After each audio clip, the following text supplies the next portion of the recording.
Assalamualaikum warahmatullahi wabarakatuh. Selamat pagi Dewan Juri yang kami hormati.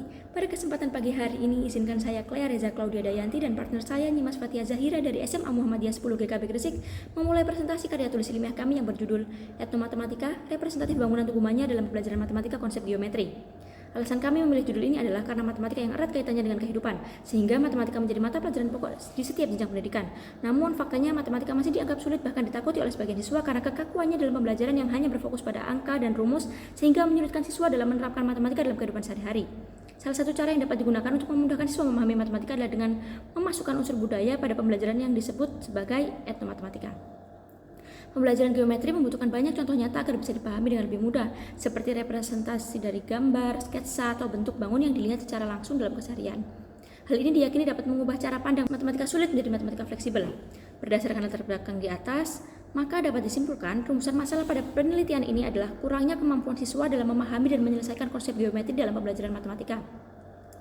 Kami berharap dengan adanya penelitian ini mampu memperkuat pemahaman konsep matematika karena berhubungan dengan benda yang ada di sekitarnya serta mengembangkan keterampilan berpikir dan kreatif untuk menyelesaikan masalah. Tipe penelitian ini menggunakan metode kualitatif dengan pendekatan etnografi, yakni kajian yang digunakan untuk menggambarkan, menjelaskan, dan menganalisis kebudayaan suatu masyarakat. Teknik analisis data yang digunakan yang pertama adalah pengumpulan data. Data yang digunakan yaitu studi literatur. Selain studi literatur, kami mengambil beberapa dokumentasi yang berfokus pada ragam bentuk tugu manyar yang dijabarkan. Data yang valid juga diperoleh dengan wawancara.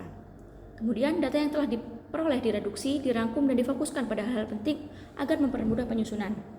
Data disajikan dalam bentuk kalimat deskriptif dan dokumentasi pada setiap bentuk yang telah ditemukan. Kalimat deskriptif memungkinkan penyampaian yang lebih luas dan terperinci. Foto memberikan representasi visual yang jelas sehingga memungkinkan pemahaman yang lebih cepat dari bangun datar atau bangun ruang yang dibahas. Saya Nyimas Fatia Zahira izin melanjutkan presentasi.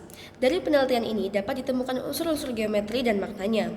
Tugu Manyar yang dibangun pada tanggal 17 Agustus 1960 ini memiliki bentuk yang menyerupai bambu runcing, senjata zaman dahulu dimaknai oleh masyarakat sebagai simbol untuk mengenang semangat dan tekad para pejuang. Kemudian bentuk limas. Bentuk limas sendiri terdapat pada seluruh bagian dari bangunan Tugu Manyar, kecuali di atasnya terpotong dan ditambahkan kerucut. Penamaan bentuk limas ini sesuai dengan alasnya. Nah, kalau Tugu Manyar ini dasarnya segi 8, berarti bentuknya dinamakan limas segi 8. Makna bentuk limas pada Tugu Manyar ini menggambarkan kekokohan, keteguhan, dan perjuangan. Kemudian bentuk trapesium. Dilihat di sisi samping Tugu Manyar, apabila diputar, terdapat sejumlah 8 trapesium yang dikaitkan dengan bulan kemerdekaan Indonesia, yaitu Agustus. Warnanya yang hijau mendominasi Tugu Manyar. Warna hijau umumnya melambangkan kesuburan dan kemakmuran. Warna hijau juga sering dikaitkan dengan Islam, agama mayoritas masyarakat Manyar. Kombinasi ini memberikan makna harapan agar masyarakat senantiasa diberikan kemakmuran di bawah naungan agama.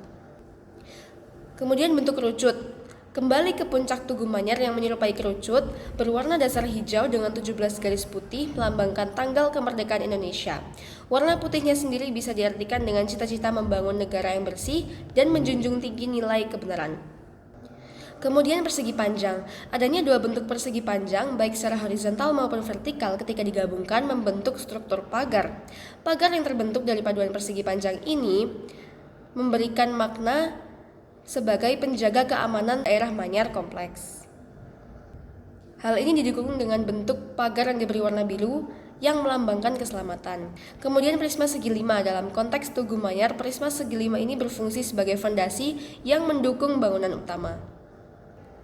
Kemudian bangun datar segitiga, terletak di bagian bawah, di bawah dasar segi 8, berwarna biru dan berjumlah 8 dengan makna yang sama seperti trapesium sebelumnya.